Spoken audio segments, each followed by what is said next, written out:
I run across a group of people in San Diego dressed to the hilt, black and gold trimmings, gorgeous outfits, scary message. Were the ancient tribes of Israel black? Was Jesus black? Continuing Church of God. Take a look at some of these pictures. This is the Jewish mosaic of the 5th century. Ever wonder about what the ancient Hebrews looked like? Have you seen pictures that purport that Jesus was black? Can you prove or disprove that? Well, through Scripture and ancient records, you can. Black Hebrew Israelites, also called African Hebrew Israelites, black Jews, black Hebrews, black Israelites, or Hebrew Israelites, strongly and often vehemently assert that the ancient Israelites were black.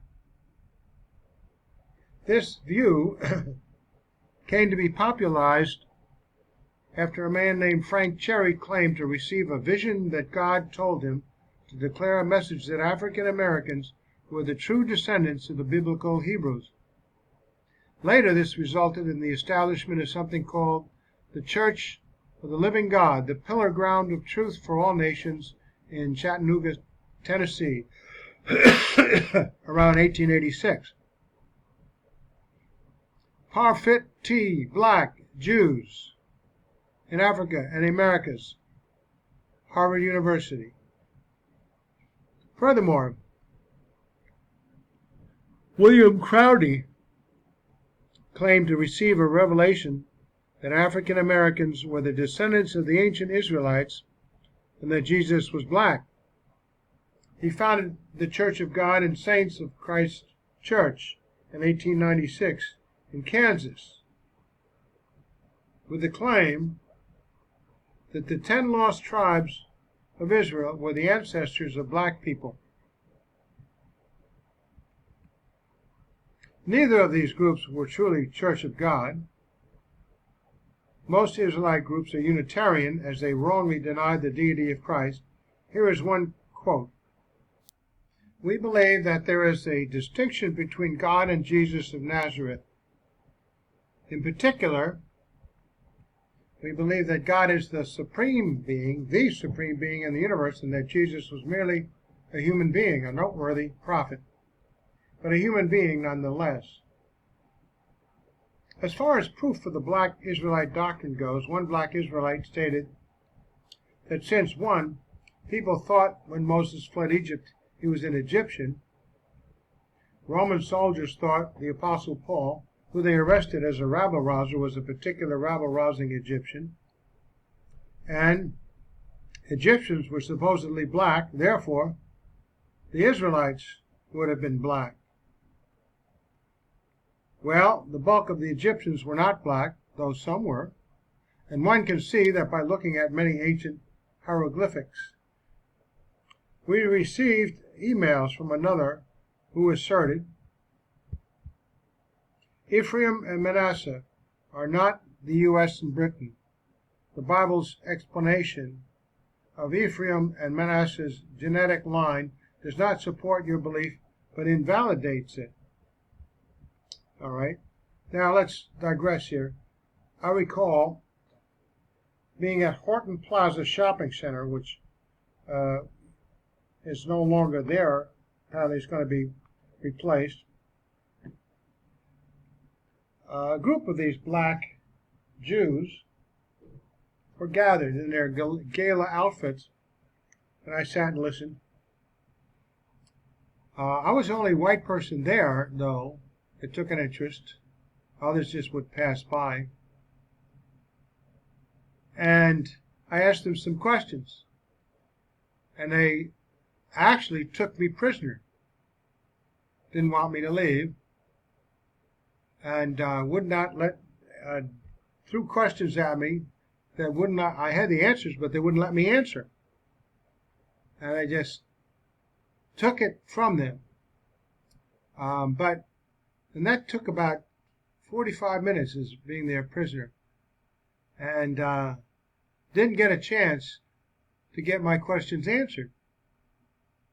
I had Bible verses and so on, but I just got ridiculed and was an object of disgust. So if that's their tactics, well, they'll answer for that in the next life. In any case, the Bible tells us that the mother of Ephraim and Manasseh, Asenath, was an Egyptian because her father was the Egyptian priest Parfitt,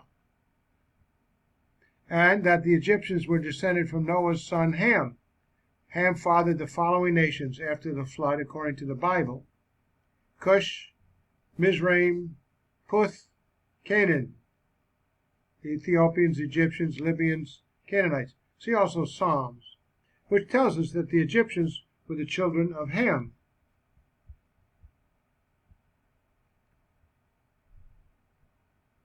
So Genesis 10:6 is telling us that the black Ethiopians, Egyptians, Libyans, and Canaanites were brothers, and all had the same black father, Ham, which means Asenath, the Egyptian mother of Ephraim and Manasseh, was black. In case you haven't figured it out yet, Asenath's black genetic traits would make it impossible for her to give birth to two white sons, Ephraim and Manasseh, U.S. and Britain. Oh, where do you get that? No matter what color her husband Joseph was.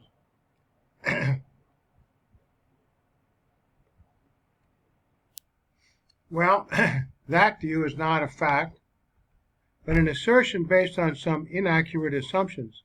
Now, yes, the Cushites were black. The Bible shows that Noah had 3 sons, which were named Ham, Japheth, and Shem. Their descendants became the 3 primary races known as Negroid, Mongoloid, and Caucasoid, respectively, based on dominant and recessive genes from his parents. Ham himself likely was not black, he Negroid, as it is much more likely his wife was. Similarly, it would be most likely that Japheth's wife was Mongoloid and Shem's wife likely Caucasoid. Furthermore, it should be pointed out that the bulk of the ancient Canaanite records we have shows most of them were not what we would consider black. Notice also the following. Ephraim and Manasseh, were they part black Egyptian? And Pharaoh said to Joseph, I am Pharaoh, and without a word from you no man shall lift up his hand or foot in all the land of Egypt. And Pharaoh called Joseph's name Zaphnath-Paaneah, and he gave him Asenath, the daughter of Potipharah, the priest of On, for his wife. And Joseph went out over the land of Egypt. The Bible does not state that she was an Egyptian at all. Given that On was in the Goshen area, where the Hyksos or similar white tribes settled, and the aristocracy settled, it is reasonable to assume that he married into that stock, for the Egyptians proper were driven southwards. Although her name is Egyptian, the name itself is not proof for her being a black Egyptian, and this sort of thing happens all over the world. Most Egyptians were not black. Thus, it is not logical to state that Joseph's wife, Asenath, must have been black. As far as Joseph himself goes, there is a statue that some feel was made of him thousands of years ago, and the sketch I saw of that shows he was not black. You can take a look at that. And even if the statue was not Joseph, it also helps prove that most of the Egyptians were not black. As far as having one parent black and one white, notice the following chart below. This chart shows how that works with 2 parents with 3 white-skinned alleles, gene traits, and 3 black-skinned alleles. The use of 6 gene traits gene traits is just an example to show how the mixing can produce many different combinations. Here's the chart. You can take a look at that source online, get a blow-up of it.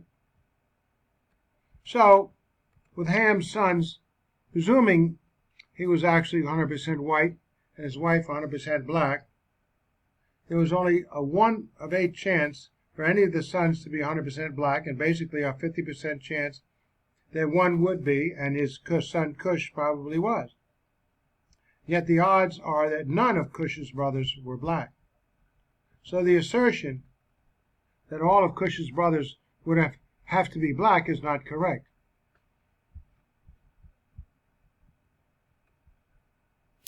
Notice also the following from the old Ambassador College and Radio Church of God. The black race is composed of some of the descendants of Noah's son Ham. Part of the black race stems from Cush. Cush means black in Hebrew, Young's Concordance. The word Cush is often translated into English by the word Ethiopia, but not all Cushites live in Ethiopia, an independent nation in East Africa. The Greeks called the children of Cush Ethiopians. That's why we use the word in English. Ham had another son, Put or Put It. It is spelled both ways in the Bible.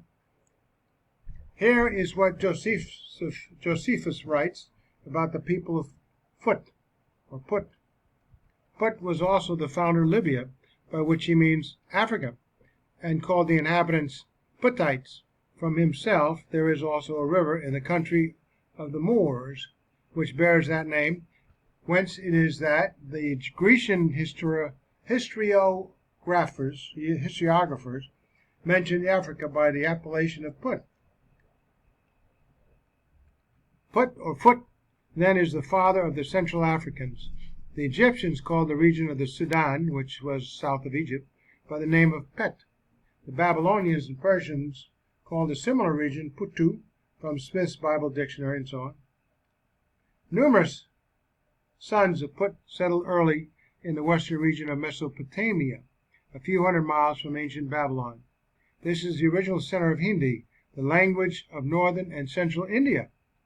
The people who were settled in this region were uprooted by the Assyrians and driven east into India. One of the 4 sons of Ham, only Cush, bears a name which means black. Just as some of the sons of Cush are brown, so some of the children of Put are black. Through Ham, many of the light people of North Africa arose. The black peoples throughout Africa and Southeast Asia also descended from Ham. While some of the mixed multitude of Israel were black, and there were some blacks in Egypt, the bulk of the Egyptians were not black. One can see that by looking at the many ancient hieroglyphs, I guess. Notice some blonde ancient Egyptian woman. Depiction of a white Egyptian woman with wings. Here's a depiction of above of an Egyptian woman.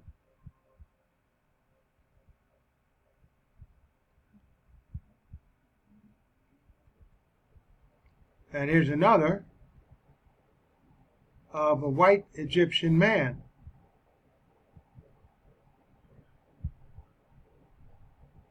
While it is true that many Egyptians were not pale, but tanned brown, as many hieroglyphs show, like the one below. There's a depiction of an Egyptian man working. Yet, when you look at them, you see someone with Caucasian, some Negroid, nor not Negroid, nor Mongoloid facial features. Now, some black Egyptian advocates have objected to the use of ancient pictures, as they claim that people had their skins lightened for pictures, i.e., etc., anciently to reflect a higher social status, which one told me. However, if that is true, it would tend to confirm that the bulk of the pharaohs would not have been black, and presumably the Pharaoh